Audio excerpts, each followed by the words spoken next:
14-15 বছরেই যদি তোমরা 16 বছরে যদি তোমরা এত নষ্ট হয়ে যাও যে এক ওয়াক্ত নামাজ পড়তে মন চায় না, আহা বাবা, তো বাকি জীবন কেমনে পার করবা? 18 বছর বয়সে যদি এত হাজার নারী দেখে ফেলো, তো বাকি জীবন কি দেখবা? বিবাহিত স্ত্রী দেখে তার মজা পাইতা না। সত্য কথা বললাম, খোলামেলা বললাম।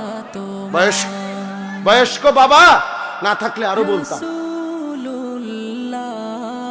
একদিন চরিত্র নষ্ট করতে করতে প্রয়োজনের মুহূর্তে আর কিছুই মিলবে না। এর দূরে বললাম, বিবেক থাকলে ভাইব।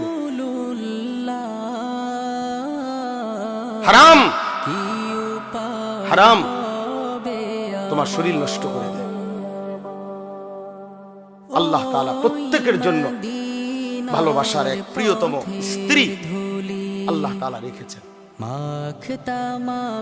আল্লাহ তাআলা রেখেছেন হালাল স্ত্রীর পবিত্র চাহনি, তার মধ্যে বরকত আছে, ভালোবাসা আছে, তার ভিতরে ইবাদত আছে।